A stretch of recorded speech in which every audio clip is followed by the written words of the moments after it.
system, your world will never be the same again. television. Odyssey, a new dimension. Real, only from Panasonic. Graphic 16 from NEC. 4,000 games console.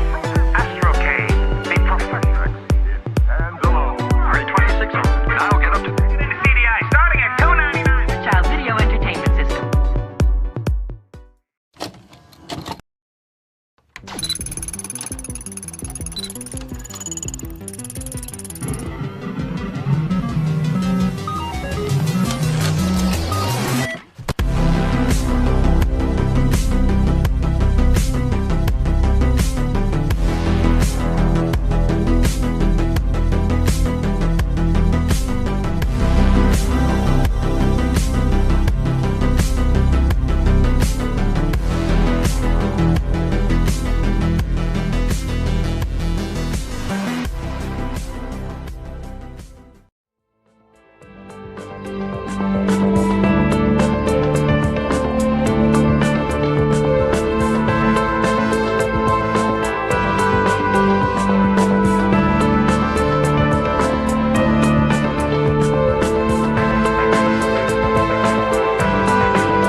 Hey, it's Chronologically Gaming, the only channel that's perpetually retro because we're playing every video game in order of release.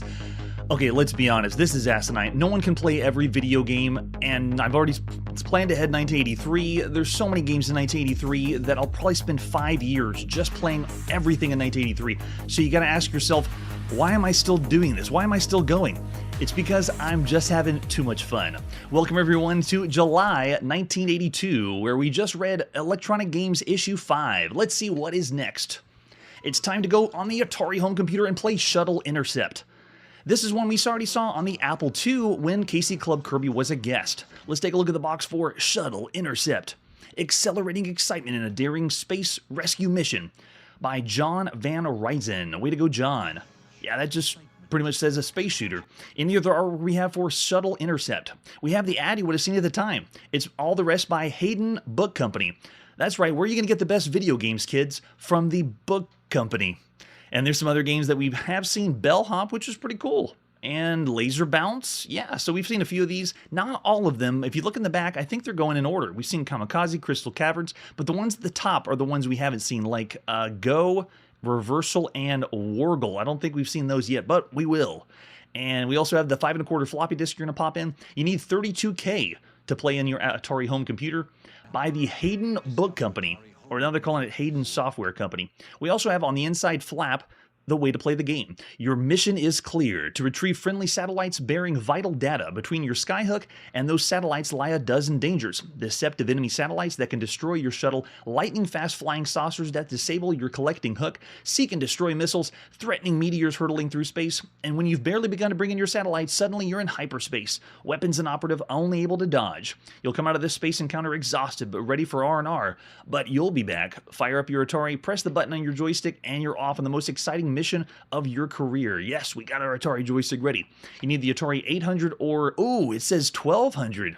First time we've ever seen that. And 32K of memory, video monitor, and the disk drive or joystick. There's our loading instructions. The rules are there's 4 quantum levels of play, or 4 screens, with a hyperspace transition between the first 3. Your shuttlecraft starts this mission with a proton shield energized. A hit with the proton shield will create an explosion and destroy your shield, but it does not count as a direct hit on your craft. Once the shield is destroyed, your shuttle is vulnerable to a direct hit. Avoid a direct hit. Just one will drain the antimatter power source and end the mission, and at quantum level 4. With no direct hits, your shuttle will jump from quantum level 4 back to level 1 and start a new mission. So pretty much you get everything back after you've died and come back again. You score points only when the shuttle is on quantum level by destroying enemy craft or enemy satellites and retrieving friendly satellites. In a hyperspace transition, all you can do is avoid being destroyed by the meteors and missiles that come after you at hyperspeed. Here's what you'll find in space: the shuttlecraft. That's what you're playing as. You push the button, the red one on your Atari VCS joystick, to open the bay doors. Push it a second time to fire the laser cannon and raise the skyhook. The enemy craft are going to look like flying saucers. They're not powerful enough to damage the shuttle, but you push the skyhook down to close the doors. Your laser cannon will destroy them and earn points. There's also friendly satellites that alternate between red and green. Catch them and you'll get points. Then we have the enemy satellite. They are dangerous, showing up at Quantum 2. They look like friendly satellites but can be destroyed by their extra antenna array. Your laser cannon destroys them, but they'll be destroyed if you make contact. You get points for shooting them down. Meteors are going to streak through randomly, and that's another one of the scenes we'll see. And then we also have missiles that'll try to track down your shuttle and destroy it. Wait until they get close, then quickly move out of the way. So you get 10 friendly satellites will fly by at each quantum level. Catch as many as you can, because that's where you get the points. You got to get the points in 1982. After 10, your craft automatically goes into hyperspace. If you take a hit during a level, even with your shield up, you'll immediately go into hyperspace transition. So here's all the breakdown of the different levels and the colors and how you're going to get all the points for each section. So there's essentially 4 different screens for this game. Now, when we played on the Apple II, I think we only saw 2 or 3. We didn't see all 4. But it's going to loop itself and then get harder and harder every time. If your shuttle has taken no direct hits from the proton shield down, you'll immediately re-enter quantum level 1. And there's our point scores. Bonus points. And if you play on keyboard, why you ever would, I don't know. On the Atari, you got to play with the Atari VCS joystick. And then you can also change the screen display. The color bar at the bottom is going to show you your current level and hyperspace transition, and then other indicators right there on the screen. This is Hayden Software Company. Drop them a line if you like the game. Let's pop it and play Shuttle Intercept, imaginative system software published by the Hayden Book Company in July 5th, 1982. Now it goes right into, we are plugged in. I push the red button and there we go. We are ready to go. So you push the red button to bring your skyhook up, and where's my shots? There we go. There's our laser fire. This is playing and looking pretty close, if not identical to the Apple II version.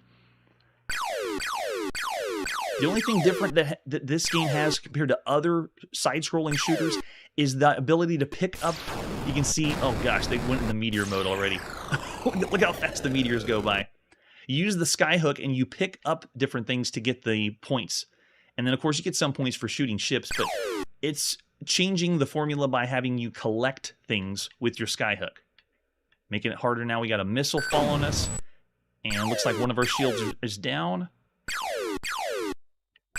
Part of me feels like this is an Avalon Hill release because it's an arcade game that doesn't feel like it has all the pieces there. It's doing just enough to get by for a competent game. Oh, and that would be the enemy one. Don't pick those up. Oh, that's true. You can use those from the future. I don't know what this Genesis you speak of is. If you want Genesis, we'll give you Genesis. Let's go pushing the red button again, and we're in. All we know about Genesis right now is from Wrath of Khan, the hit movie right now. I just saw it in theaters, and now I'm back home on the brand new Shuttle Intercept for the Atari home computer.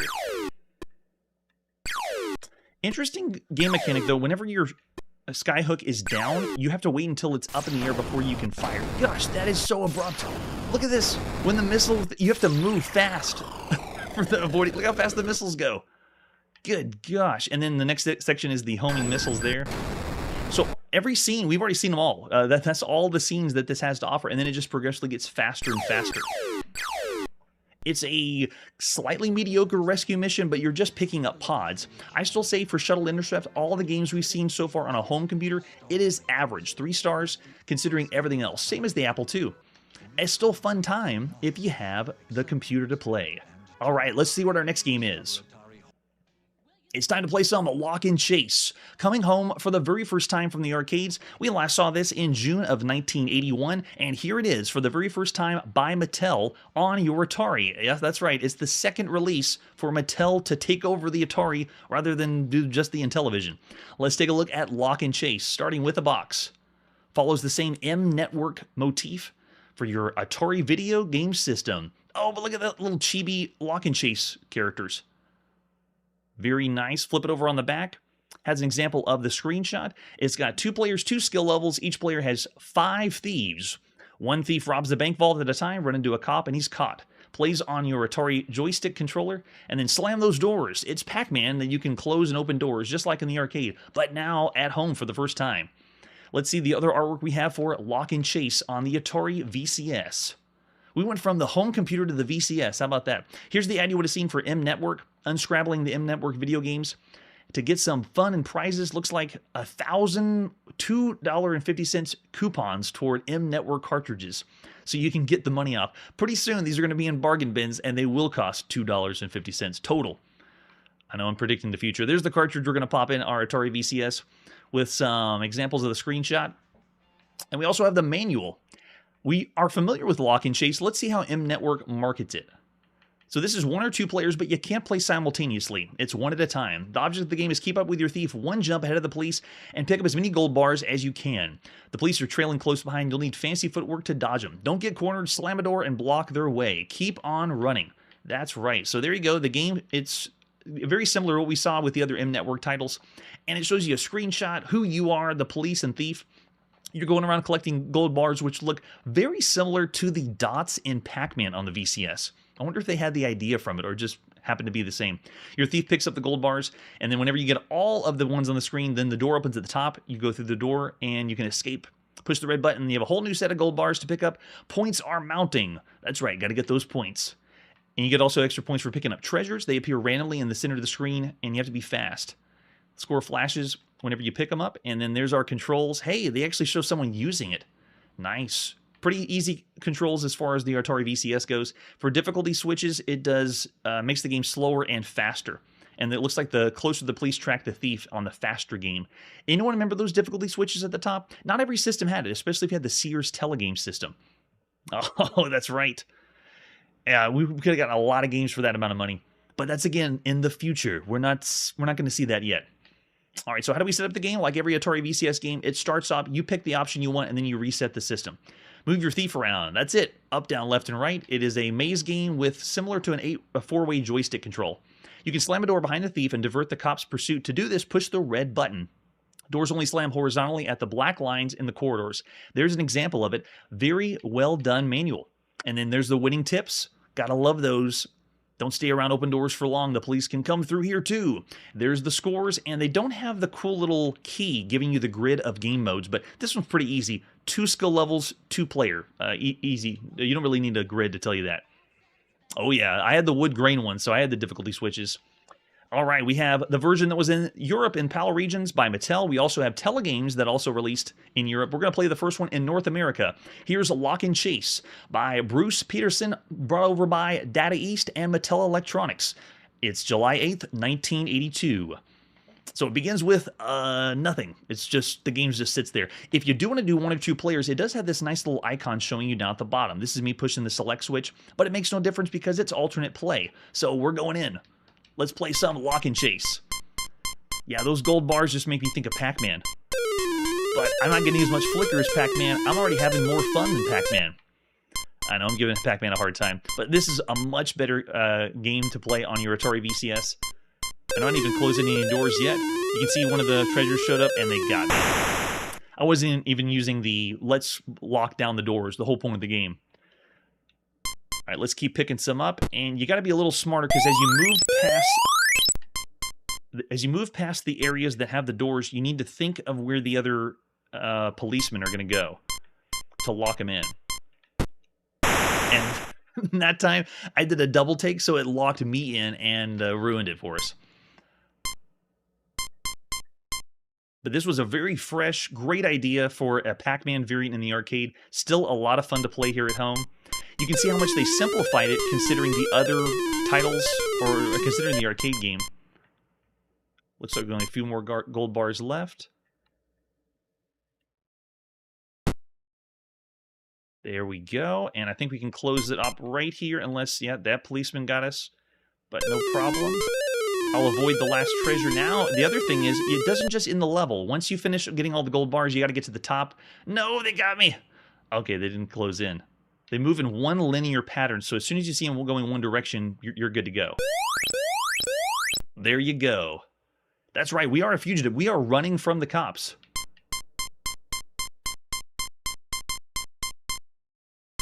Teaching kids to run away from the cops since 1982. There's one of the treasures you can pick up, and there's no power-up like Pac-Man that makes you invulnerable or turns the tables where you're, taking out the cops. I don't know how you would describe it. It's essentially you have to use the barriers to close doors to help you escape from stealing everything. That's right.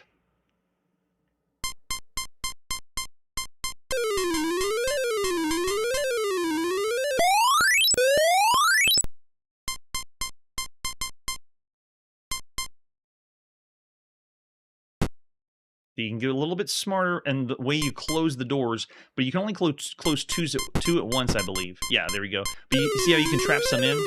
And as soon as you move on to a next area, it cancels the other door out. So you can then close another one. See, didn't think that one. Done. But still a great time for your Atari VCS. Having a Lock and Chase come home is awesome.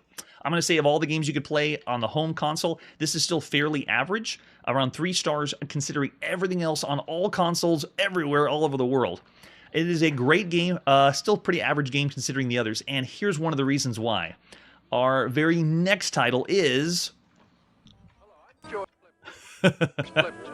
Here's an easy question for you. What do you got for us, George Plimpton? Which of these home video games looks more like a real arcade game? Oh, now he's doing arcade games. Mattel Electronics? Gee, if people had this game at home, my arcade could be in big trouble. Or Atari Pac-Man. Oh, look, and they're even lambasting Pac-Man Pale. in the commercial. If you picked Intellivision, you're absolutely correct. Yeah, and everybody's already on to George Plimpton and his comparing Atari to Intellivision. And here it is yet again, a great example of the console wars, Atari versus Intellivision. This is Lock and Chase on the Intellivision. Now, Lock and Chase was originally based on a cartoon by called Arsène Lupin by Maurice LeBlanc. And whenever it was brought to Japan, whenever we played it in the arcade, and whenever we see anything else by Lock and Chase or Lupin, it's all using the same character, and there's not as much licensing involved. But whenever it was brought over to the US, you can see they made like a little chibi character, and it's not based on the exact same source material. They had to cover it because obviously they got sued by Maurice LeBlanc. For this Lock and Chase, they totally changed everything, but it's by the same company. It's still Mattel. So this is a straight slap in the face of the difference between Mattel and Intellivision. Let's take a look at the box for Lock and Chase. Completely different than what we saw on the Atari. Very whimsical, kind of a throwback to being a thief in, I'm going to say, the 20s or 30s. Or one of those thieves that isn't a real thief. He's just posing to be a thief. But a very excellent front of the box. Let's flip it over on the back. Your thief's robbing the local bank. That's right, we're still playing as the thief. 4 police officers are hot on the trail. Grab gold coins and treasures on the run. Keep one jump ahead of the law. When the cops close in, lock a door. Make tracks in another direction. Run smack into a cop and you're caught. There's nowhere to hide. You get points for getting gold coins and other treasures. Look for the highest score. Start with 5 thieves and get 20,000 points and get another one. Let's see the other artwork we have for Lock and Chase on the Mattel Intellivision. This one is one of the best, most blatant differences between Atari and Intellivision. As far as the box going from, ooh, dirty and rugged to beautiful, we also have the ad you would have seen in magazines at the time. Lock out the police and grab the gold before the police grab you. Who's that guy? Is that the thief? We look totally different than on the front of the box right there. And of course, the Intellivision has to have an overlay, even though this one is so simple. All you're doing is telling if it's a 1 or 2 player game, but that's it. There's no other reason to have an overlay. Just because Intellivision has to have an overlay. It's the law. And then we have the cartridge we're going to pop in, our Intellivision, with an example of the screenshot. Let's take a look at the manual for Lock and Chase on the Intellivision. Now, bear in mind, the Atari was done by Mattel. This is the system that Mattel made. I think Mattel purposely made M Network to lambast Atari by making a cutting corners version of Lock and Chase so they could release this one as the better one on Intellivision, because I know the Atari VCS can look better. I think they're doing it on purpose, but I can't verify that argument.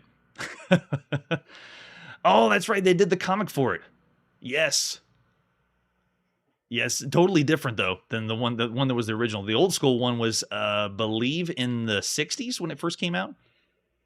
All right, so the object of the game is you're robbing the bank. You are. Lock the doors, throw the cops off your trail, collide with a cop, and you're caught. Keep on the run. There's some more examples of the screenshot.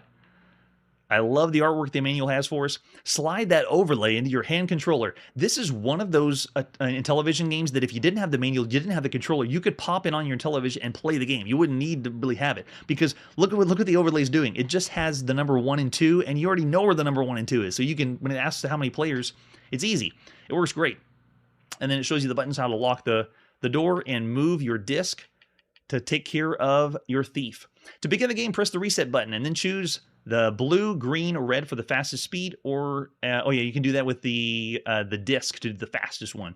The dot in the upper right corner indicates which speed you chose. The color matches the speed button. You can choose 1 or 2 players, and then how to play is the thieves automatically enters the vault, the escape doors lock shut. They can't go through either door until all gold coins are picked up. The 4 police officers begin to chase them down. Press the disc to move around. I wouldn't say it's better than the VCS. I like the joystick better than the disc on the Intellivision. The thief can dodge police by running through open side doors. When they exit through one side, they quickly enter on the other side. Be careful, don't run smack into a policeman on the other side. There's also 2 doors or 4 side doors, but only 2 are open at a time. Sometimes the top are open and sometimes the bottom are open. This changes at random, so watch out. And again, the screenshot telling us where everything is. So helpful. I love it. Oh gosh, yeah, that's really old. I was thinking 30s or 60s, but it's even way before that. Your thief picks up gold coins as they run. Once the thief's gotten all the gold coins, they're running through the top or bottom to the escape door. So essentially, the gameplay is similar or about the same as the VCS, but the quality and presentation is ramped up a lot on the Intellivision. Sometimes there's also treasures appear, and you can pick up those for extra points. If the thief collides with the police, he's caught. Action stops, and your next thief enters the vault. Game ends when all your thieves or lies are caught. The rules of the game are locking those doors, because it's lock and chase. Automatic doors are constantly locking and unlocking in the vault. They are solid green when locked and disappear when unlocked, different than the VCS. Give the cops the slip by locking doors behind you by pushing the lock button on the sides of your Intellivision controller. And this one has the more elements from the arcade, or bringing the arcade home, like automatic doors opening and closing. And the way the characters look is a lot closer. Look at that. There is the thief. You got 5 lives. We look closer than the Lupin character. They don't say Lupin here. I think they had to take them all away. But we look closer to that character that, compared to the arcade. And then that's what the police look like. There's the money or the extra treasures we can pick up. And they have a few tips for us, as usual in the manual. Scoring displayed at the top. And then we have point scores for all the cash bags and the treasures. We get hats, crowns, briefcases, and phones if we pick those up. And if you get 100,000 points, the game automatically sets up at the highest speed. So if you do pick the slowest speed, it eventually keeps looping and going faster and faster, as is the case for most games. All right, so we went from the Atari to the Intellivision. The Intellivision actually has a unique little Easter egg. This one has 2 versions, and you may not have known you had one version or the other. We're going to pop in and play the 6K version of Lock and Chase by Data East and Mattel in July 9th, 1982. All right, we're in. This is the first version that came out. I'm sure they were rushing it to be out about the same time as when the Atari one came out. So here we go. Let's go. Selecting 1 or 2 players, we use our numpad. I'm going to say 1 player. If you do 2 players, it's going to be still alternate play, so you're not going to get anything out of it. Okay, so one thing that's different between the 6K version and the 8K version is as you're moving around as Lupin, the disc movement is a little erratic and sometimes random, where you're not getting the best control, which is you need to have in Lock and Chase. I mean, come on. Oh, they got me already. The other thing, too, is when I died, there's no death animation. So watch again as I die as Lupin. What's terrible, though, is whether you had one version or another, yeah, see, look, no death animation. You never would have known based on the box. There's no indication whatsoever. It's just in the ROM. So I'm going to quit this version. Don't get too attached. We're going to go to the newer version that hopefully you had in 1982, which is the 8K version. Let's see Lock and Chase on our Mattel Intellivision. Ah, that's true. There's probably was a lot of suing going on in the background. I wouldn't be surprised me if they did. All right, we're going in. So I'm going to pick again 1 player and go. Already you can see this is really close to the arcade, or closer than it was on the Atari VCS. The gold bars are shaped more like pellets like they were in the arcade. They're not dashes.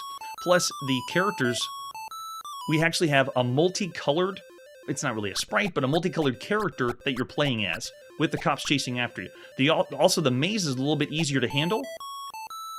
Oh, they got it. So that's one of the doors that locks or unlocks at certain times. Notice that when I died, I had the death animation. And I'm also getting a lot bit smoother controls when I move around. All right, we picked up the hat. Nice touch. Let's go through there. Didn't need to close that door. This is a lot more fun to play than the Atari VCS. Not just because of the character's animation, it's the maze layout and the control. If only I could plug in my Atari VCS joystick in the Intellivision and play, instead of using that disc. There you go. Deter the guards best you can.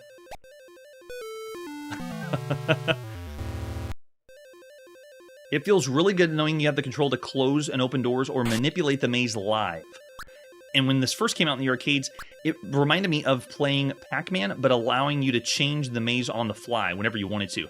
Also notice that the artificial intelligence of the policeman is more advanced than it was in the VCS. They were wandering pretty much aimlessly, but now they have an agenda and will even turn back different directions. Get the $sign, we get more animations from them there.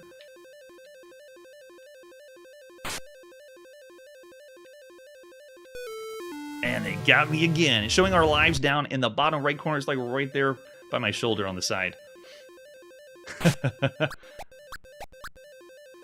That's true. If you both had the same one, I'd like to know how that conversation went when they were explaining Lock and Chase. Okay, so we got the last one, and we just gotta make our way out of here, get that door open, and let's go. They even make the top door flash when it's time to leave. Oh, great question. I'd have to look back on my notes to be sure. I believe Ladybug came out after Lock and Chase. We saw Lock and Chase pretty soon. It was one of the first variants of Pac-Man after Pac-Man was released. There's the crown, but they're in the way, and we may not get it. Yeah. The police are also patrolling a little bit better than they were on the Atari VCS.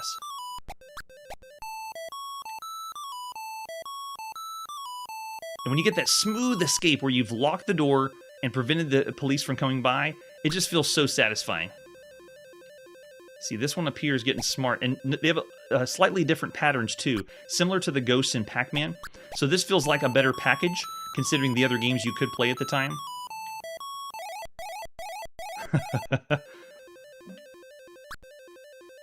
All right.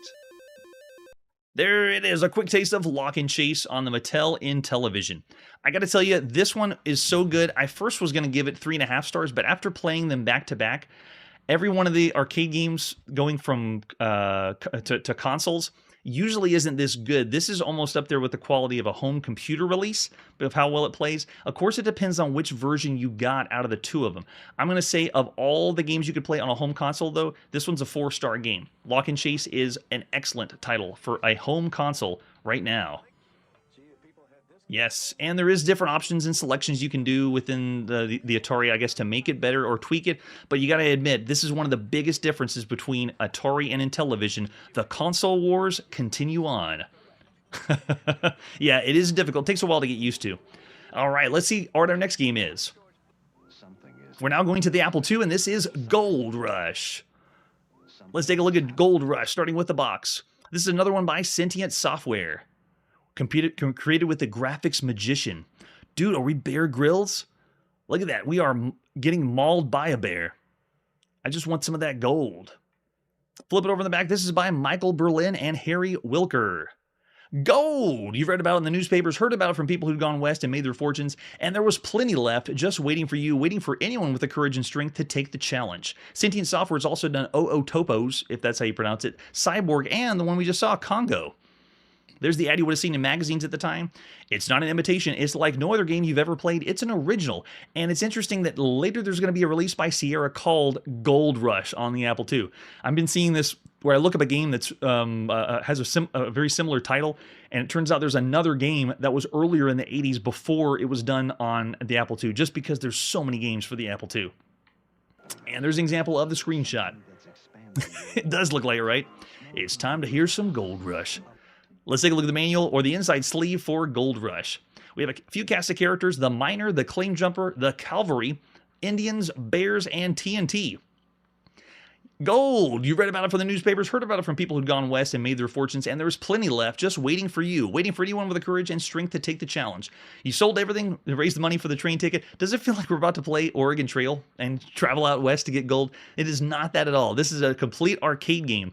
So they give us a brief story and they tell us how to play. Stake your claim by picking up the TNT and place it in the mines on the left side of the screen. Avoid Indians, cavalry, and bears. They are deadly. The claim jumper will leave you alone if you aren't carrying the TNT. If you are, then you can run into the claim jumper. They'll steal it and place it back to its original location.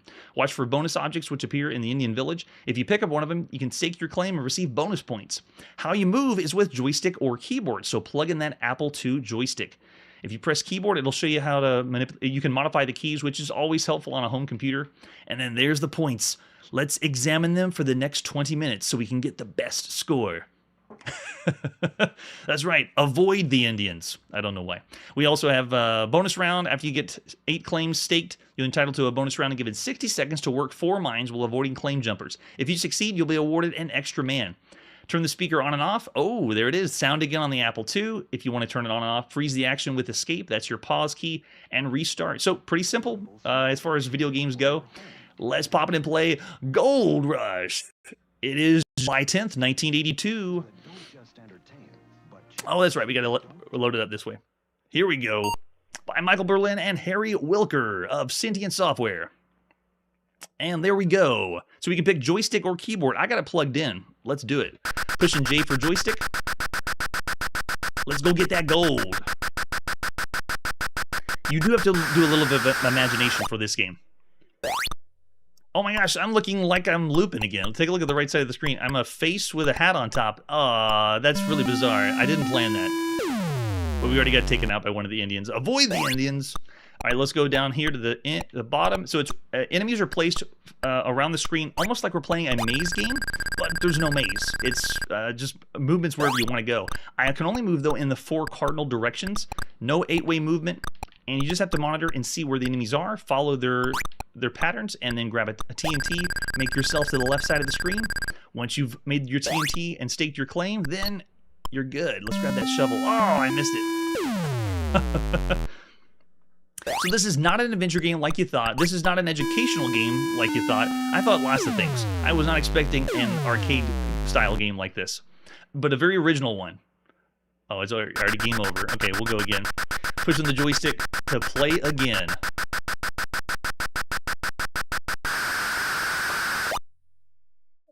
So they move the TNT around randomly. The enemies still follow pretty much the same pattern. If you got it down, let's take it out. Oh, see, the claim jumper got it and brought it back, the TNT back. He got me. There you go. If you make it to the left side with the TNT, then you stake your claim. Let's see if we can get all the TNT placed on the left side.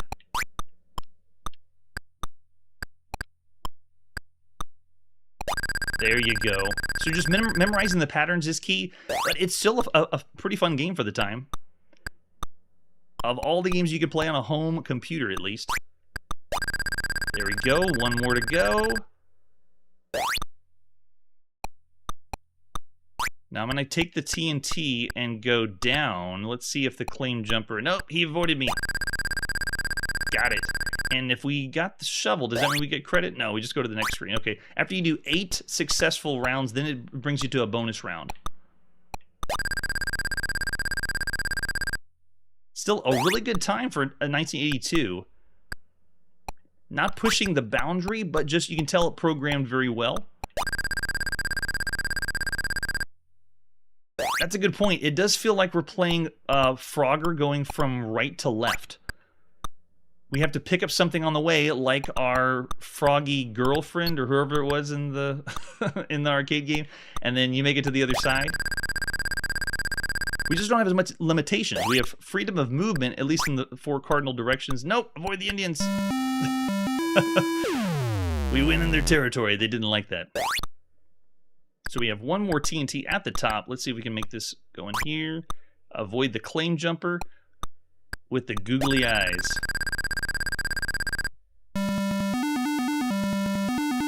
There we go. Now we get the bonus round.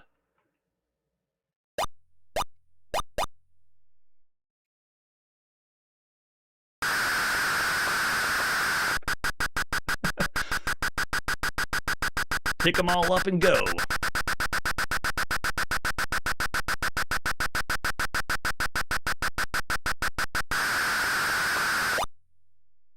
Good point, Manly. If it had shooting, it'd be something else. I'm pushing the button on my joystick on the the Apple II, but nothing's happening. It is just movement, almost like it's meant to be a Pac-Man style game, control-wise. So here's our bonus round. We just have to get past the claim jumpers, get the TNT on the left side. So there's no Indians or other enemies. It's just these characters, and that's it. Can we do it? Bonus rounds counting down. 30 seconds still on the clock. Feels like I'm playing a follow down. There we go. 18 seconds. We can do it. If you think that's ear-shattering sound effects, tune in to our last episodes. We've heard so many ear-shattering things. Yes, with 4 seconds to spare. Awesome. And there we go. It repeats as the usual. So there you go. That's Gold Rush. Go ahead and throw your ratings in for all the games we've seen up to this point. What do you think? Is this an average game for all the computer games you could play? Is it an above average game, an excellent game? Or is it one of the best computer games you could play? I wouldn't go that far. I'm going to say of all the computer games you could play, Gold Rush is a fairly average affair for the time. It does well to have 2 different screens or the bonus round, but I'd be hard-pressed to say maybe 3.5 considering the other games, but it's still around the average range. It is blending together elements of other things. I see Victor's throwing out 3. I'm with you. I'm going to say 3.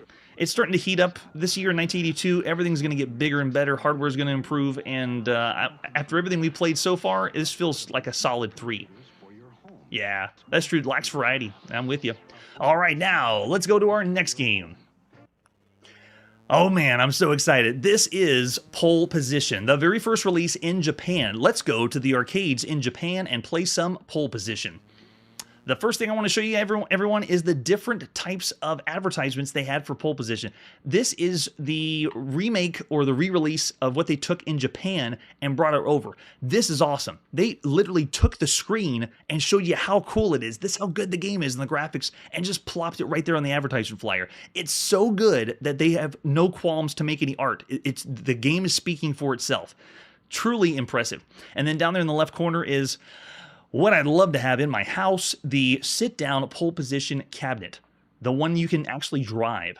And then on the back of the advertisement flyer, it shows you some different screens, showing you the explosion, if you finish first on the track, and then all the specifications for the operator or whoever bought the system. This is so cool. Pole Position is incredible. There's the front of the advertisement flyer when it came to North America by Atari, or a few other regions by Atari. It was originally done by Namco and published by Namco. Here's the original. So in all Japanese glory, that's exactly what you would have seen, and then they just had a translation that we saw earlier. Look at that. So good. That's right. Somehow there is a Saturday morning cartoon of Pole Position. Did anyone see the Saturday morning cartoon with Pole Position in it? That's how big the game is. You flip over it on the back, and we have lots of more information. Oh, man, all the Japanese makes me just want to... It's so good. I just want to play this game all night now. I don't want to leave Pole Position ever. It explains a few things about the game itself, laps and so forth.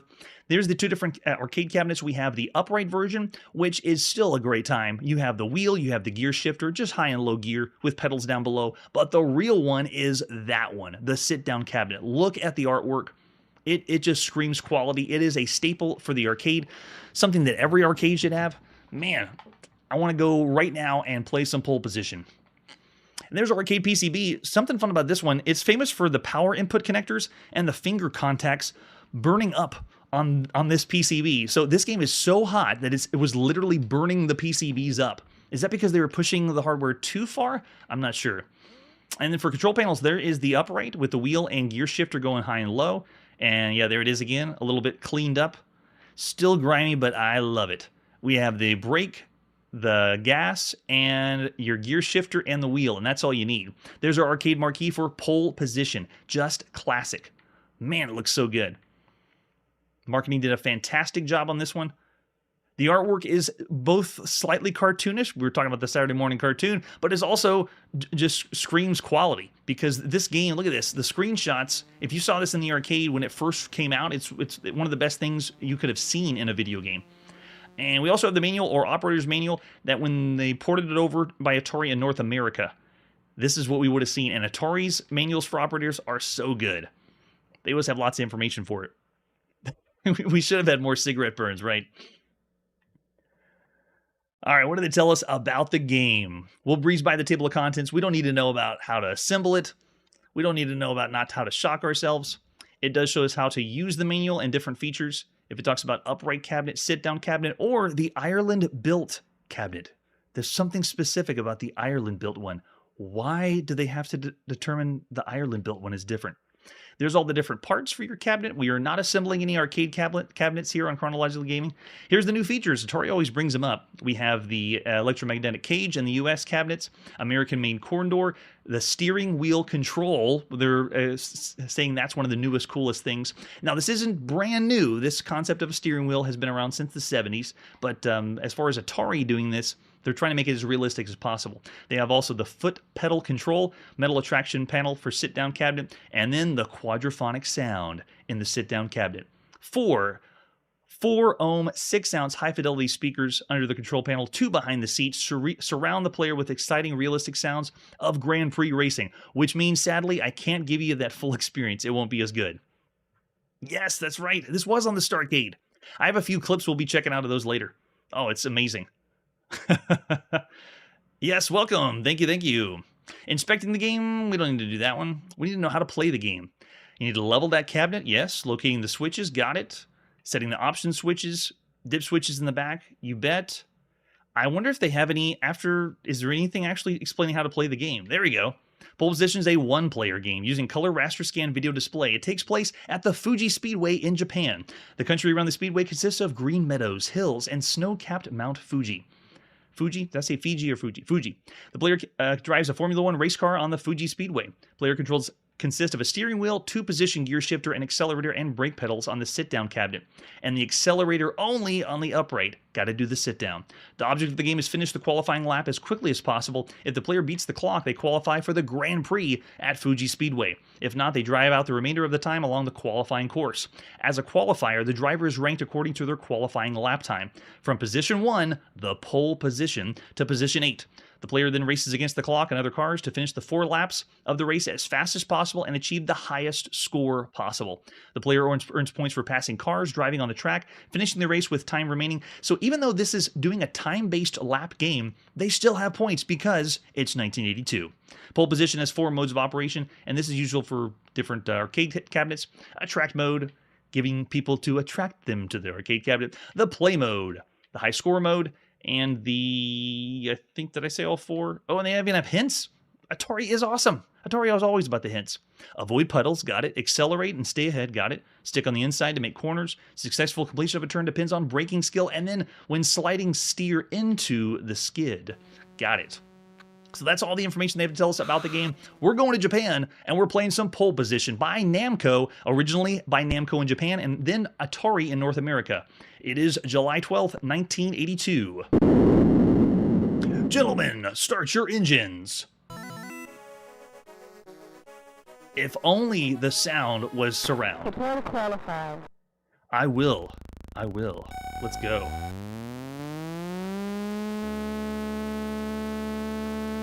The only other game that even comes close to this was Turbo by Sega in the arcades. But even then, this viewpoint is what's classic. This gives you a real sense of speed. This gives you a better angle to see ahead. And notice that the scaling, which is already very, very fresh, still fresh up to this point. Ooh, yeah, watch out for the Pepsi sign. And they also have, did you see Marlboro? Yeah, we got cigarettes that people were smoking while they're playing the game, burning into the arcade cabinets. They better not have.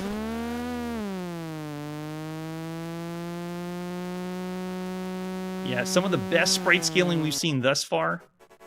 We did it! What did we get? Oh, we got position 7. We didn't do so good, but we did qualify. So now we're in position 7. Here we go.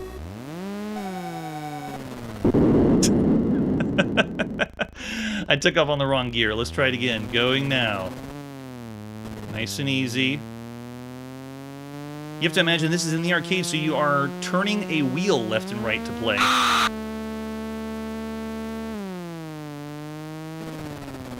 But man, it looks so good. I really enjoy how your car just explodes on anything. You touch a car, you explode. You run into a sign, you just explode into a giant fire. There's no in between. Oh, there's some puddles.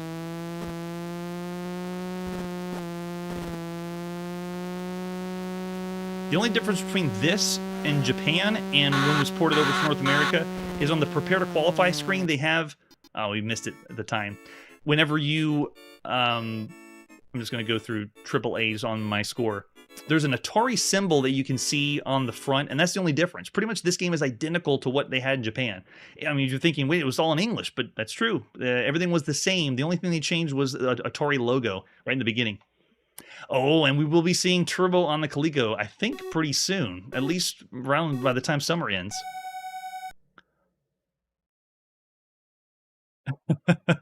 That's true. Every sign on the track. All right, so I want to show you off some different artwork that was available for pole position. Besides this, we have the upright artwork, but this includes everything. This is the arcade marquee, what you saw around the CRT, obviously the wheel, and then you can see there's our gear shifter going low to high. Nice touch with the gauges, even though they really weren't impacting what was on the game. It was just there for the aesthetic to make you feel you were driving. But the best way to get the driving experience was the sit-down cabinet. Now, this is the inside cockpit that you would have seen, similar to the artwork we were just displaying, where the pole position has that light blue look. Still gear shifter down on the side, but this is the one you'll be sitting in and have the surround sound. Highly recommend that if you can get that one. Oh, really? And we also have some other artwork that includes what Namco was advertising at the time. So nice. Love the way that looks. And then we also have, this would be like the look for the information of how to play. They have the whole Fuji Speedway on the left side. Instructions, qualifying run, extended play, and so forth. And this is what you would have seen in the sit-down cabinet to the left. And then, of course, we got the gear shifter right here above my shoulder. You can barely see where it is. Oh, yes. This is the beginning of, like, the sit-down. Well, to put it this way. Arcade games like this have been around from a first-person perspective since the 70s. So we've already seen wheels and driving for video games since the 70s. And we've also seen games that do this lap, trying to get to the best time for laps. What pole position does is it's changing, it's taking elements from the other racing games and cranking up to the next level. One big thing is this perspective. This is going to be copied and used even to this day of having this view from a car. This is the very first video game we've seen from this view. The closer one's turbo, but it's more of a higher up. Doesn't really give you the best scope of the speed, but this one does. Plus, you can see the sprite scaling is some of the best we've ever seen for any video game. So the graphics really put you there as that car. Wow. Amazing. All right, let's go in again. And we're starting back at the beginning, got to qualify. Just like she said.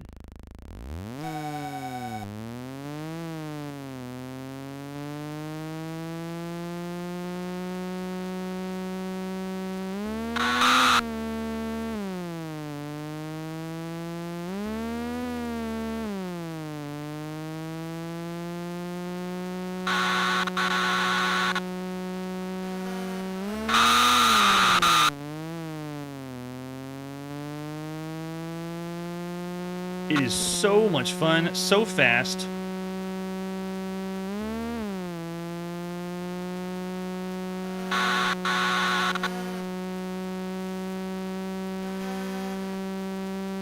There it is. We got it. What position do we get? Fourth. That's much better. Go, go, go, quick. Oh, I should have started in low. That's right. Need to start low, then go high.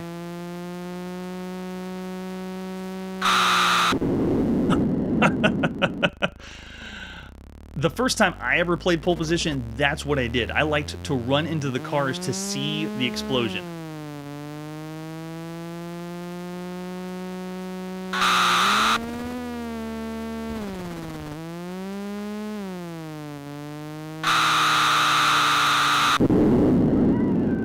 And crash into the Namco sign. It's awesome.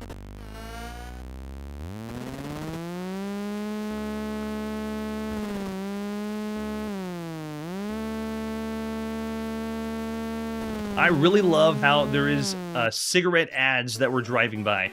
And this is what all the kids saw whenever they were in the arcade.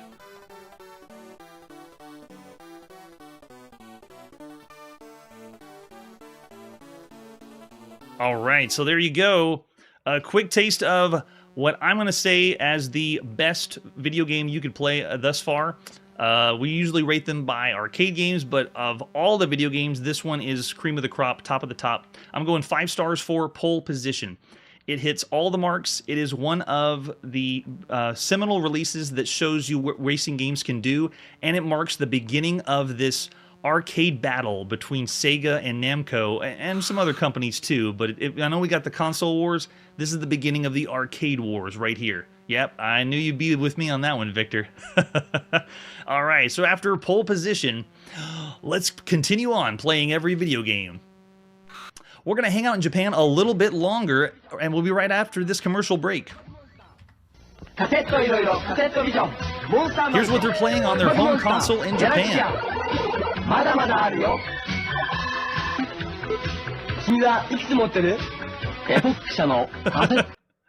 Those guys are just too cool.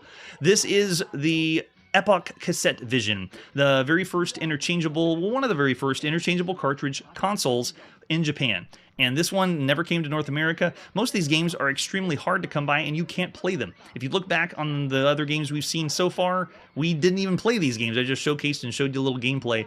But this one is different. This is Pac Monster on the Epoch Cassette Vision. All we have for this one is the front of the box. So right there is all we got. Another very obscure release, hard to come by release, but on a console that is about to get overshadowed by a few companies called Nintendo and Sega next year in 1983. But before that, this is where they shine in Japan. Let's pop it and play Pac Monster. It's July 13th, 1982. Here we go. So going from the Atari VCS to the cool or hot console in Japan is a jarring experience. This is a Pac-Man clone, but it doesn't really play or look much like a Pac-Man clone. Is it really a maze? I don't know for sure. Let's go. Am I in here? Yes, there we go. So Pac Monster isn't really even programmed to play with a joystick on the Epoch Cassette Vision. This is programmed to use 4 buttons like the direction up, down, left, and right. So you do have fine-tuned controls because they're a button, but essentially you're moving around as Pac-Man on this pseudo-maze, collecting these icons, dots, pieces.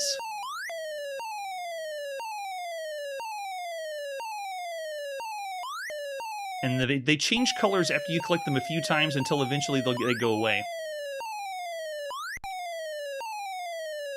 I put a filter on this that is extremely scanlining the console. If you were in Japan, you'd be playing this on RF modulation, so you would have had a lower screen quality, but I did this just for fun because it's the very first time we were able to play a Epoch Cassette Vision game. That's right. Yeah, this is a very low-res system.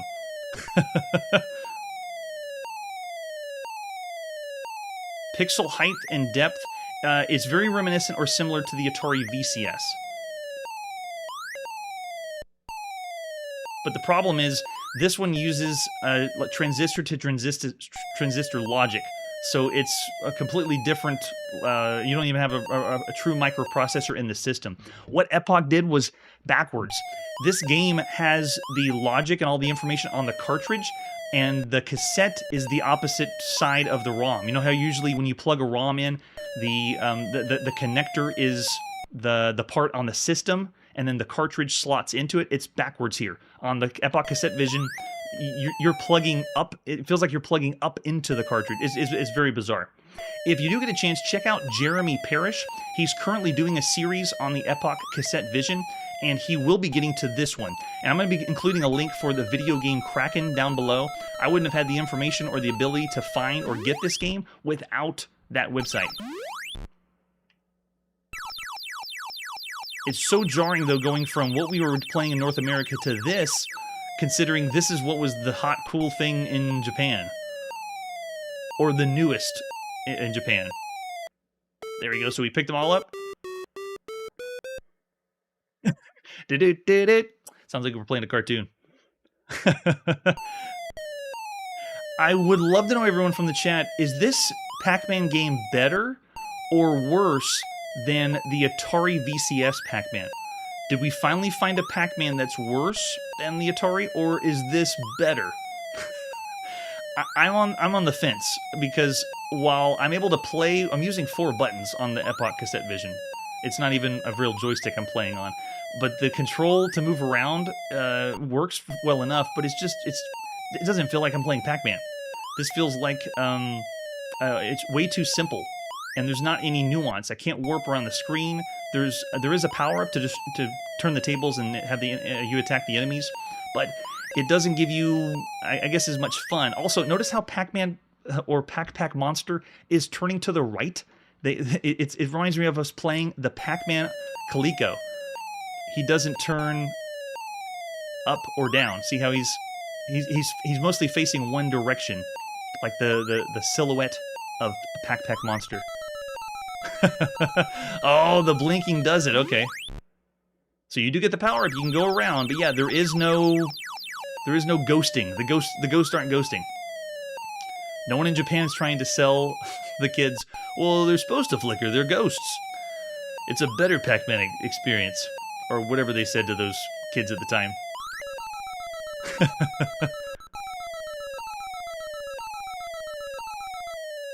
Considering every game we've seen so far for a home console, this one does not stack up. There is going to be better ones coming out in Japan, but so far, for this compared to every other thing that's available for a home console, Pac Monster is a unique experience just because we're able to play it, of what it's like to play the game. Any Pac-Man variant's always welcome here, but I gotta say, we rated, of all the consoles or all the games you could play on a home console, for Pac-Man, we gave it 2 stars. It was in the bad range, considering everything else. For Pac Monster, because it's so limited with the map, it's even more simplistic than the VCS, but that's true, there is no flickering, and it does have relatively well done colors, considering the console. I'm still going to say it's a bad game if you think of all the other consoles games you could play out there. Yes, I'm going to go 1.5 stars for Pac Monster. I consider this the worse than the Pac-Man on the Atari VCS. Believe it or not, we found a contender worse than Pac-Man. All right, and with that, it's time to put our video game playing on pause and play another day. Tune in next episode for the latest release by SSI, and is your bird brain ready for the newest arcade release? That's it for today, and like I always say, it can't get any better than this. Hey everybody, thanks for checking out the channel and joining me on my quest to play every single video game in order of release. We'll be streaming live every weekday at 9 p.m. Central, so join us and let us know if we missed any games along the way.